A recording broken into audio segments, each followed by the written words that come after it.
Freddie Mercury est né pour devenir une star. Son jeu de scène très théâtral, mais aussi sa voix puissante, capable de couvrir 4 octaves, hypnotise les foules lors des concerts de Queen.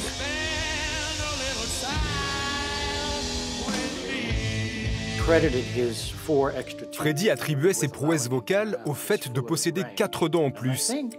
Et je crois qu'au départ, les autres membres de Queen n'avaient pas forcément réalisé que grâce à lui, ils auraient un chanteur capable de dégager une telle puissance vocale.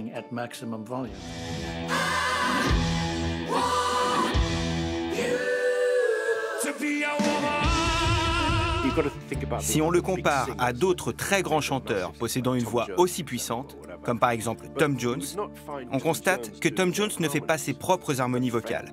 Fred, lui, possédait non seulement le don incroyable d'avoir cette voix de dieu du rock, mais il avait en plus la capacité de changer la tonalité de cette voix.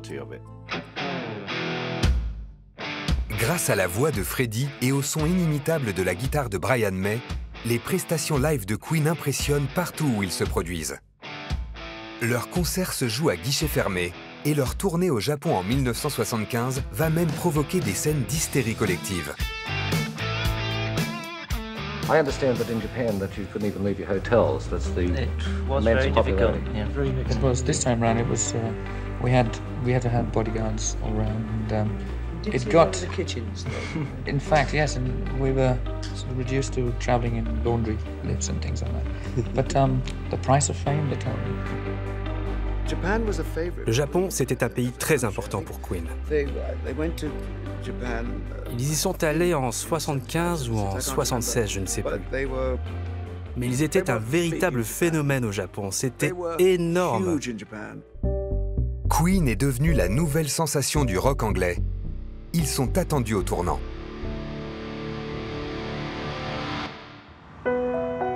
Pour se préserver de la pression, le groupe part s'isoler pendant 4 mois dans une ferme du Pays de Galles. C'est dans cette atmosphère bucolique que se trouvent les studios de Rockfield. Queen va y enregistrer son chef-d'œuvre, Bohemian Rhapsody. Le morceau qui synthétise finalement presque toute l'histoire du groupe musicalement et son esthétique, c'est Bohemian Rhapsody, qui est un grand morceau extrêmement sophistiqué, composé par Freddie Mercury, qui, comme il le disait lui-même, pourrait se résumer à l'association de 3 chansons différentes mises bout à bout.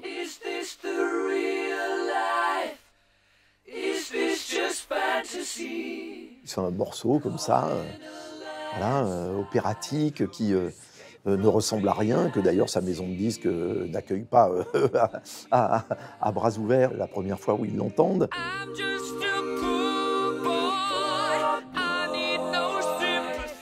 Car au départ, la durée de cette chanson, près de 6 minutes, rebute pas mal de monde. À commencer par les cadres de chez EMI, qui refusent de la sortir en single.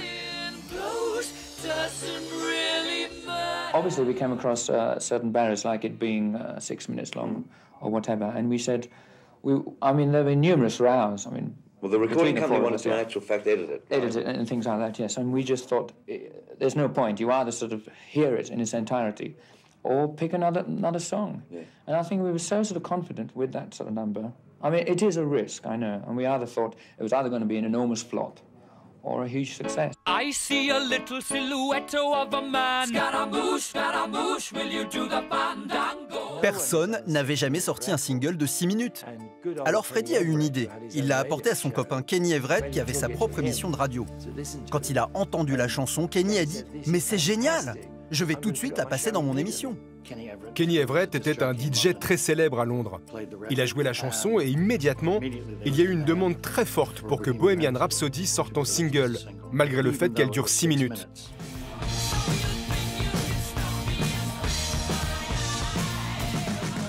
Il a passé la chanson pendant toute la journée.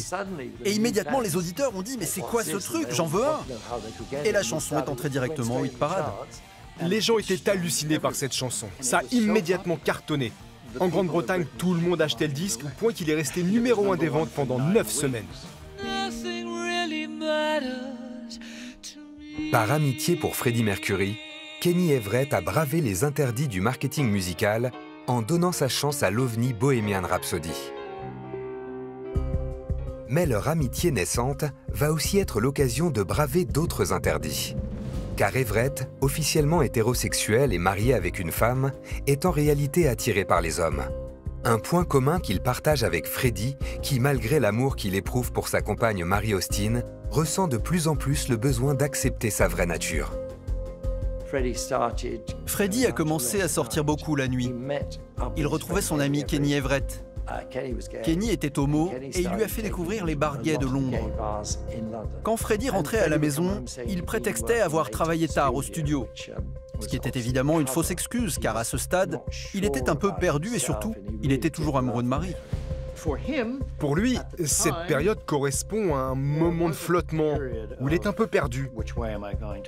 Et en même temps, son attirance pour les hommes était trop forte pour qu'il parvienne à l'ignorer. Mais il ne faut pas oublier qu'à l'époque, beaucoup d'homosexuels se cachaient, car c'était une période où il était difficile d'être gay à cause de toutes les conséquences au niveau sociétal. On prenait le risque d'être rejeté ou bien de devenir la cible de la presse à scandale. Mais plus encore que de devenir la cible de la presse à scandale, ce que Freddie craint par-dessus tout, c'est de faire souffrir la femme qu'il aime et d'être obligé de mettre un terme à leur relation. Il met du temps à le communiquer, il y a un vrai malaise, et lui, à titre personnel, est en train d'accepter sa sexualité. Et il vit jusque-là, vraiment littéralement, presque maritalement. Il vit en couple avec Mary Austin. Elle avait du mal à se faire à l'idée, mais au fond d'elle, elle avait conscience que Freddie n'était pas complètement transparent avec elle. Jusqu'à ce qu'un jour, il lui dise « Mary, assieds-toi, j'ai quelque chose à t'avouer.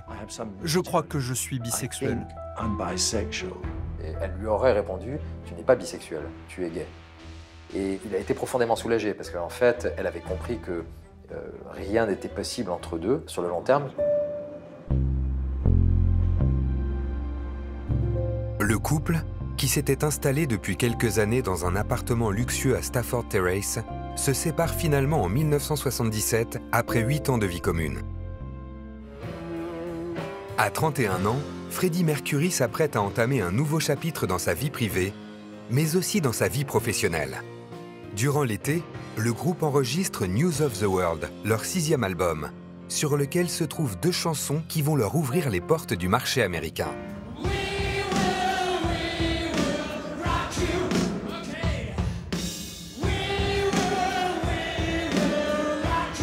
Avec We Will Rock You et We Are the Champions, Queen va tout écraser sur son passage. La bascule, c'est sans doute à partir de ce single inouï, We Are the Champions, We Will Rock You. C'est nous sommes les champions, nous allons vous faire bouger. On veut être les premiers, on veut être les meilleurs, on veut être partout.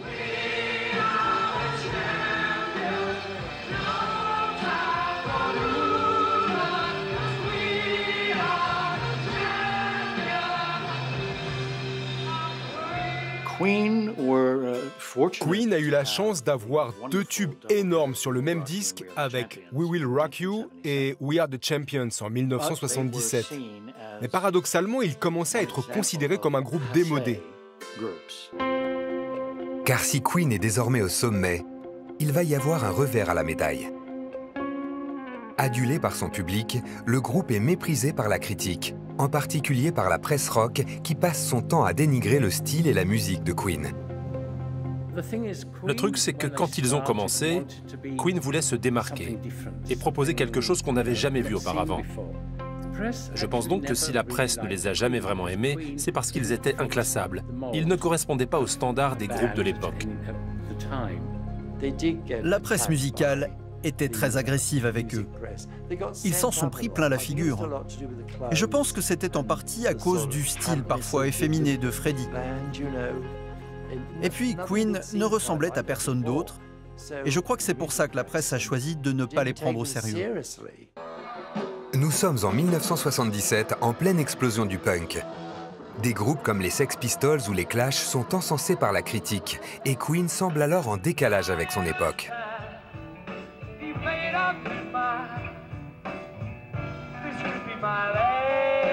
Pendant les interviews promo, certains journalistes n'hésitent pas à les titiller sur le sujet. Many punk musicians say hard things about groups, superstar groups like you are. Yeah. It's called jealousy. It made us out to be the bad guys as well, which is one way probably good because it gave us more publicity because we were meant to be bad. therefore they could happen, because that would be too But it seems to die now, you know, just... In the end, it's the talent that remains. Mais la presse musicale va aller encore plus loin, en insultant violemment Freddie Mercury, dont les extravagances, le style et la personnalité agacent les critiques rock. Il y a eu le fameux article du New Musical Express sur Freddie dont le titre était « Pourquoi cet homme est-il un imbécile ?» Ça a vraiment mis Freddie hors de lui. Je me souviens qu'il disait « Ce n'est qu'une bande d'imbéciles ». Il hurlait à tue-tête « Vous êtes inutiles, vous n'êtes que des branleurs ». Je vous jure, c'est comme ça qu'il les appelait. Des critiques très violentes contre Mercury qui flirtent parfois avec l'homophobie pure et simple. Mais le chanteur de Queen n'est pas du genre à s'excuser d'être ce qu'il est. Les paroles de la chanson Don't Stop Me Now en sont une parfaite illustration.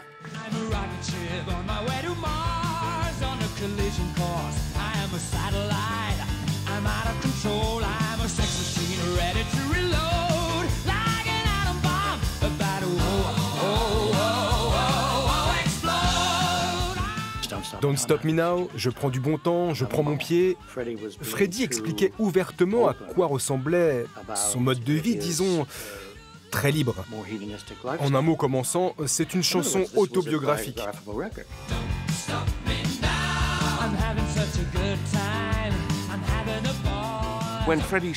Quand Freddie chante « Je voyage à la vitesse de la lumière, appelez-moi Mr. Fahrenheit », c'est une confession sur son style de vie autant qu'un manifeste pour la liberté d'expression.